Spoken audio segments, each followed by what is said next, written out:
Ikaw naman, Miss Chanel, paano mo na-maintain yung confidence mo? Honestly, talagang tinitignan ko lang siguro yung mga achievements na-achieve ko. Kasi wala talagang tutulong sa'yo kundi yung sarili mo lang. So, if you're gonna be pleasing other people na parang yung opinions nila yung iisipin mo, parang you will never be satisfied. Kasi ang daming beauty standards ng mga tao. And yun nga, as Miss Glenda said, sobrang dami mong bashers na kahit nga, di ba, kahit minsan kalapit mo lang, di mo alam, like, pwedeng family mo na sila or friends mo, you always have to stick to your core. Like, isipin mo lang lagi, sino bang nandyan for me? Sarili mo lang. Like, as cliche it may sound, pero you always have yourself at the end of the day. 16 years old ako nung nagsimula ako sa social media. And ang dami kong basher, ang daming dumating na basher na na-turn ko into fans. Or Uy, ang Hazel galing ng lovers. gano'n na basher to fans. Oo, na naging katuwaan na lang nila ako. Ganun yung ginawa ko eh. Yung confidence ko naman lagi, titingnan ko lang yung sarili ko sa salamin, sabi ko, ang ganda ko. Sana all Tapos, kahit pangit ako na, makikita ko na pangit na ako, sasabihin ko, ang ganda ko. Kasi para pag nag-TikTok ako, aarangkada na naman si Hazel Gray sa social media. Po-promote ko na naman yung brand. Kasi once na nawala yung confidence natin, hanggang downline natin, hindi makakaahon. Pag nawala yung confidence natin, hanggang baba, lahat ng mga taong sumusuporta sa atin, lahat ng mga support system natin. Damay-damay. Damay lahat. Kaya kailangan ako, na kahit bata pa lang ako, at ako na yung breadwinner sa family namin, kinakaya ko lagi. Dapat araw-araw gigising ka na masaya.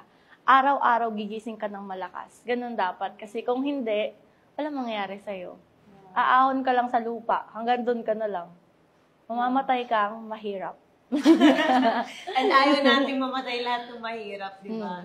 Ang ganda nung sinabi ni Miss Hazel kasi kung ano nga yung ina-attract mo, di ba, dapat good energy. So, yun yung magiging araw mo talaga the whole day. So, yun din yung parang drive na nabibigay mo sa paligid mo. Just like you, di ba? Yeah. Ito, sobrang Ako talaga. iyakin ito nung bata. Sobrang ayoko siyang kalaro kasi sumbungera siya sa nanay niya. At So, mahina. parang mahina siya. Sobra. Super mahina siya. So, it took time for me talaga to build me siya. Na kailangan ganito ka, ito yung gagawin mo. Ngayon, mas dragon na siya sa akin. Oh, iba din talaga yung self-growth kapag ka yung nakapaligid din sa'yo. Maayos din talaga and talagang yung influence na binibigay niya sa'yo is talagang okay. So, yung growth ko talaga sa sarili ko, yung confidence, grabe, 8 years bago ko siya na-build. Sa tulong yan ni Miss Glenda. Kasi feeling ko, kung magkaiba tayo. Kasi kung ang tingin mo sa sarili mo, pag gumarap ka sa salamin, ang ganda-ganda ko, ganun. Ako, kahit di pa ako nakaharap sa salamin, feeling ko sobrang pangit ko, ang taba-taba ko, so lahat ng insecurities. Pero dahil nga kay Miss Glenda, everyday Dahil hindi siya... din yun sa'yo. Yeah. Hindi siya nagsasawa sa akin i-remind. Hindi niya alam minsan umiiyak ako. Yeah, Masama yung loob ko sa kanya. Feeling ko ako yung number 1 basher ni Miss Yeah. Kasi based on my experience hindi naman ako talaga payat na ganito nung naging CEO ako. Nanganak ako, 16 years old ako eh. So parang after kong manganak, lumaki ako na payat, pitit, maputi. So parang nung nanganak ako, tumaba talaga ako. And then isa ako sa mga binabash talaga na, uy, ang lakas ng loob nitong sumayaw, kamukha naman siya ni Jollibee. So parang ako, hindi talaga ako affected sa mga ganun, pero itong ginawa kong changes sa sarili ko is hindi para sa kanila, kundi para sa sarili ko kasi nakakadagdag talaga ng confidence. So lahat ng yun, pinapasa ko kay Michelle. So pag nakikita ko siya na, uy, medyo tumataba ka, kailangan mag-diet ka, ganyan. Umiiyak yan sa akin kasi nire-relate ko talaga siya na, uy, ang pangit mo sa camera.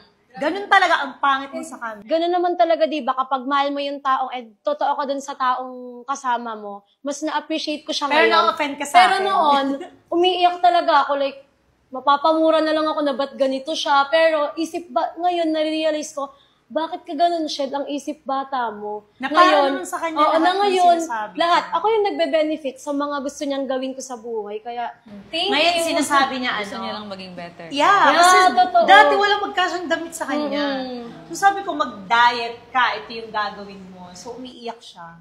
Yeah, ganun kami lumaki. Parang talaga siyang parents ko din na, ito dapat, ganito, Ngayon, ganyan. baliktad na, Oo. kasi siya ngayon Ako yung na yung parent ganun ko. sa kanya. As in, Grabe lagi yung yung pinapagalitan. support system yung dalawa. Yeah, I'm so Super lucky lucky na niyo, Ma'am. we have each other. And lucky din ako kasi I Dito have kayo you guys, ngayon, di ba? Wala naman kayo dito kung hindi nyo din ako sinusuportan. So, isa kayo sa mga nagpapalakas sa akin.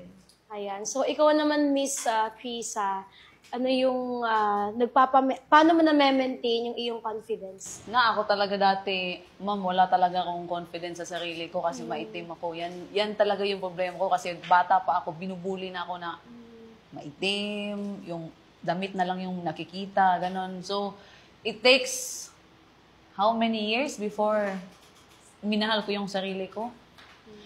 And then, humingi talaga ako ng tulong sa Panginoon. Niluhod ko talaga yan. Sabi ko, Lord, kung wala akong confidence sa sarili ko, hindi ako yayaman.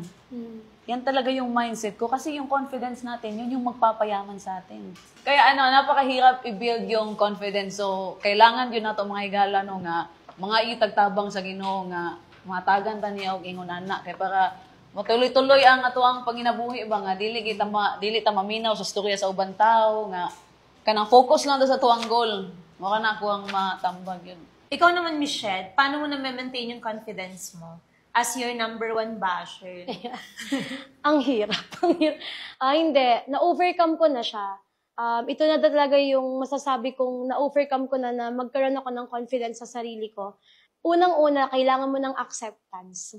'Di ba? Sabi nila, kailangan mong tanggapin kung ano talaga yung totoo and katotohanan, and kailangan mo, kung gusto mong mag-grow, kailangan mong mag-change. Okay, so yung question ko naman, ano yung mga strategies na na-incorporate ninyo sa team nyo or sa company ninyo na nag-empower sa kababaihan? Hirap naman ang tanong mo. Pero ako, I think, ito yung isa sa pride ko talaga sa Brilliant Skin Essentials na nakapag-build talaga ako ng mga tao and ng system. So, di ba, nag-visit ka sa amin. So, talagang nag-build ako ng team for a specific na mga task or yung mga departments na meron kami. So, alam naman yan ni Michelle. Kapag sinishare ko yung Brilliant Skin Essentials, yung team namin, ito yung ginagawa namin, imagine from Michelle, siya yung first employee ko to 1,000 employees. So, dun pa lang, Yan. ang dami na talagang, wow, paano mo nagawa yan? Paano mo ginagawa yung mga businesses mo? So, parang, na-empower, hindi lang kababaihan, kundi yung mga followers ko. Kasi nga, nagsisimula palagi sila sa question na, si Miss Glenda, 27 years old, paano siya nagkaroon ng ganito? Paano niya nagawa yan? So parang, ayun, it's my pride talaga sa Brilliant Skin Essentials na I have a team na binuo. Hindi ko naman sinasabi yung mga unlike sa ibang business or CEO na hindi sila nag-i-invest talaga into building their team. Kay Brilliant kasi, parang it's a must na kailangan ito yung gawin